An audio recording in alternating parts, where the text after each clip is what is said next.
அலி இப்னு அபி தாலிப் ரலியல்லாஹு தஆலா அன்ஹு அவர்களிடத்தில் கேட்கப்பட்டது, அலி அவர்களே, இந்த பூமியில் எது மிகவும் சக்தி வாய்ந்த விஷயம் என்று கேட்டபொழுது அலி ரலியல்லாஹு தஆலா அன்ஹு அவர்கள் சொன்னார்கள், அல்லாஹ் இந்த பூமியில் மலைகளை அல்லாஹ் சக்தியாக படைத்திருக்கிறான்.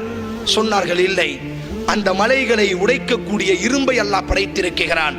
வாக்குவல் ஹதீத், இரும்புதான் மிக சக்தியானதாக இருக்கிறது. இல்லை, அந்த இரும்பை கரிக்கக்கூடிய நெருப்பை அல்லாஹ் சக்தியாக படைத்திருக்கிறான். ஃபன்னாரு அக்வா, அந்த நெருப்பு தான் இந்த உலகத்தில் சக்தி வாய்ந்ததாக இருக்கிறது. சொன்னார்கள், இல்லை, அந்த நெருப்பை அணைக்கக்கூடிய வல்மாஉ அக்வா, தண்ணீரை அல்லாஹ் படைத்திருக்கிறான். தண்ணீர் தான் மிக சக்தி வாய்ந்ததாக இருக்கிறது. இல்லை, அந்த தண்ணீரை சுழல வைக்கக்கூடிய வர்ரீஹ் அக்வா, மேகத்தை அல்லாஹ் படைத்திருக்கிறான். அந்த மேகம் தான் சக்தி வாய்ந்ததாக இருக்கிறது. இல்லை, ஃபர்ரீஹு அக்வா, அந்த மேகத்தை விடவும் காற்றை அல்லாஹ், அந்த மேகத்தையும் கலைத்து செல்லக்கூடிய ஆற்றலை அல்லாஹ் காற்றிற்கு கொடுத்திருக்கிறான். ஃபர்ரீஹு அக்வா, காற்று தான் மிக சக்தி வாய்ந்ததாக இருக்கிறது.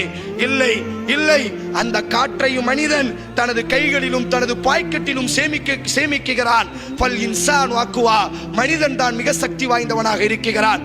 இல்லை, அந்த மனிதனையும் தூக்கம் மிகைத்து விடுகிறது. ஃபன்னௌமு அக்வா, தூக்கம் தான் மிக சக்தி வாய்ந்ததாக இருக்கிறது.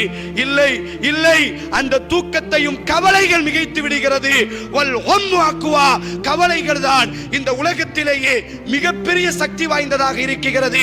யாரை அல்லாஹ் சோதிக்க நாடுவானோ அவர்களின் மீது அல்லாஹ் இந்த கவலை என்ற தனது பட்டாளத்தை அல்லாஹ் சாட்டி விடுவான்.